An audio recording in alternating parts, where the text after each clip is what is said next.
What's going on, soldiers? Welcome to Whiteboard Bible Studies for those who are new and to those who are returning viewers and or subscribers to the channel. Welcome back. This is day 8 of our journey as we're going to be diving into Genesis chapter 8. This channel, for those who don't know, we're going to be going through every single chapter of the Bible from the very front to the very back of it and just be discussing, our thoughts.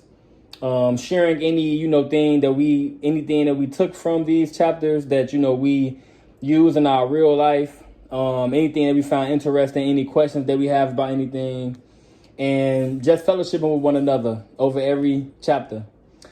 For those who have not seen the first 7 videos and or are not familiar with the first 7 chapters of the Bible, please do us a favor and not only watch the first 7 videos, but also read the first 7 chapters of the Bible so that you can have a better understanding and more context into what we're about to get into right now.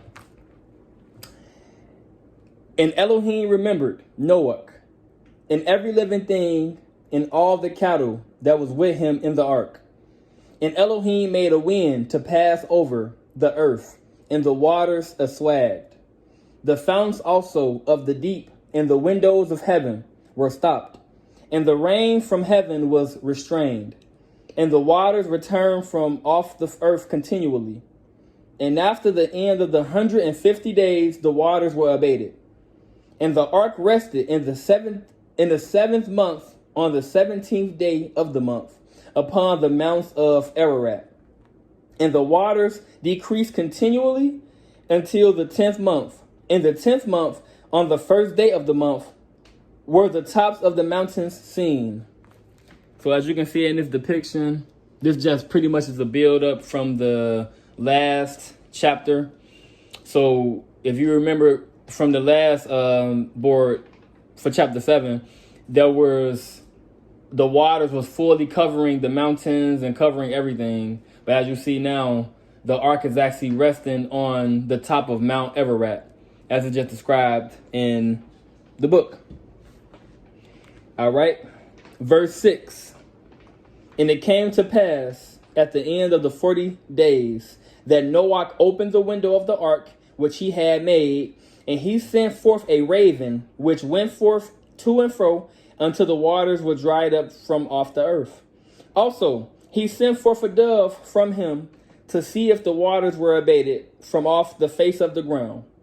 But the dove found no rest for the sole of her foot, and she returned unto him in the ark, for the waters were on the face of the whole earth. Then he put forth his hand and took her, and pulled her in unto him into the ark. And he stayed yet another 7 days. And again he sent forth the dove out of the ark, and the dove came in to him in the evening, and lo, and her mouth was an olive leaf plucked off. So Noah knew that the waters were abated from off the earth. And he stayed yet other 7 days, and sent forth the dove, which returned not again unto him any more. And it came to pass in the 601st year, in the first month, the first day of the month, the waters were dried up from the earth. And Noah removed the covering of the ark, and looked, and behold, the face of the ground was dry. And in the 2nd month, on the 7th and 20th day of the month, was the earth dried. And Elohiym spoke unto Noah, saying, Go forth of the ark, you and your woman and your sons' women with you. Bring forth with you every living thing that is with you, of all flesh, both of fowl and of cattle, and of every creeping thing that creeps upon the earth, that they may breed abundantly in the earth, and be fruitful and multiply upon the earth.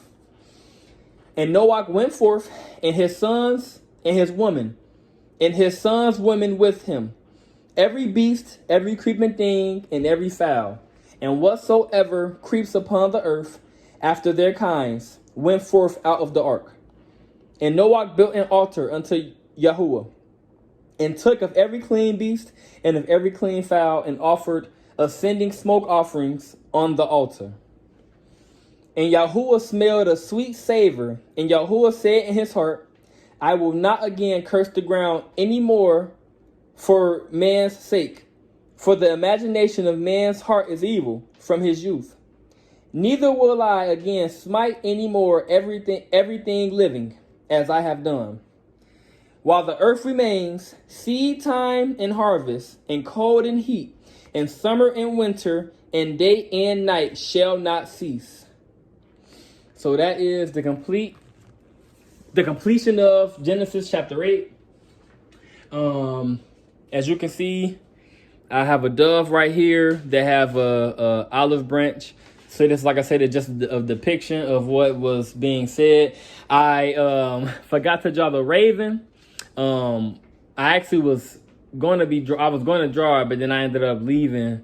And when I came back, I just wasn't thinking about drawing the raven. So I kind of left that bird out. But as you can see, when the dove came back with the olive branch, that allowed Noah to know that, the earth was pretty much dried up. And what I took away from this chapter was just the grace and the mercy that the Most High has upon us. Even though, as you can see in the very last verse, he said that, well, not the very last verse, but it was exactly verse 21. He said, and Yahuah smelled a sweet savor, and Yahuah said in his heart, I will not again curse the ground anymore for man's sake, for the imagination of man's heart is evil from his youth. Neither will I again smite any more everything living, as I have done. So even though he just, said that the imaginations of man is evil, right, continually upon the earth, he still had the grace and he still had the love and the mercy for us, that he said that he will not flood the earth again and destroy all living things. So that was something that, I definitely, took from this chapter.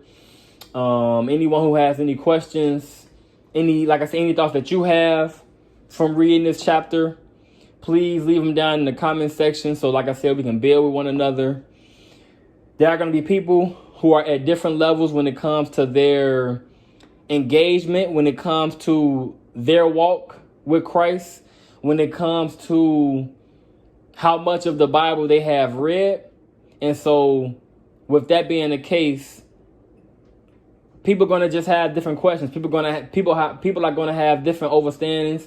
People are going to have different things that they've taken away from, the chapters. And so, again, we can all help one another when we commenting our thoughts. You know what I'm saying? And we answering questions that we might, have an answer for based off of our experience with the word and just certain situations that we was in where the word was applied, right? Where we apply the word into our actual lives. So anyway, that's the completion of this chapter as well as this video. Thank you all for coming by and watching. If you are not subscribed to the channel, please subscribe so that you can stay up to date when I post videos. And I'll see y'all in the next one.